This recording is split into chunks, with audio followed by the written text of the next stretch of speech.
New tonight, Columbus City School officials forced to apologize, admitting they're not ready to bus kids to and from their first day of school tomorrow.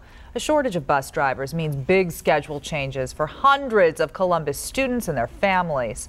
Thanks for joining us at 11. I'm Kristen Hartman. And I'm Jerry Revish. Well, the district says it has more than 100 drivers in the process of getting their commercial driver's licenses, but it's not quick enough.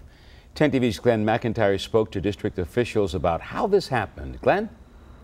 Yeah, Jerry, this is the first school year since the district took over busing instead of relying on a private contractor.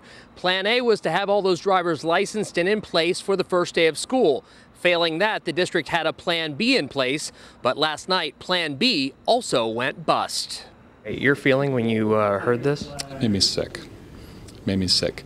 And I ache for the families. It's not the way Interim Superintendent Dan Good or anyone else wanted to start the school year.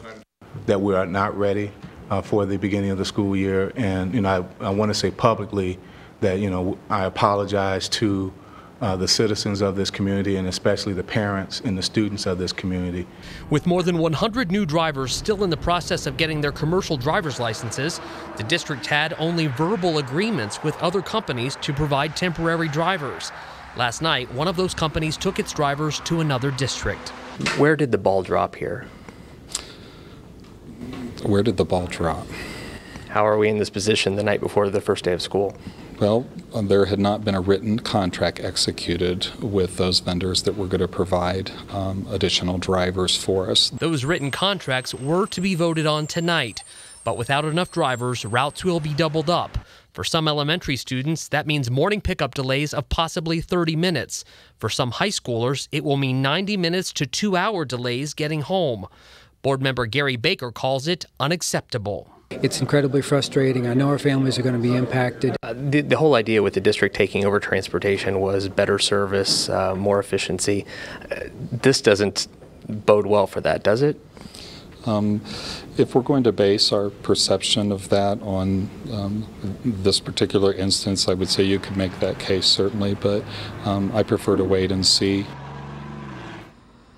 Dr. Good says he hopes parents will withhold judgment about that. Now, the district is asking parents of elementary students to stay with their children tomorrow at their bus stops until they are picked up. And they say high school students held late at their schools will be supervised while they are there. Tonight, officials with the district are working with CODA to try to get bus passes for those high schoolers who are impacted by this. And these delayed bus schedules could last until September 30th. Reporting live downtown Columbus, Glenn McIntyre, 10 TV News. Challenging situation right out of the gate. Thank you, Glenn. The First Time Learners Academy says the bus issues forced them to close tomorrow. They will open Thursday. Our morning team will let you know of any issues that pop up because of the bus driver shortage. And Jeff and Angela will speak with district administrators live on air at 6 a.m.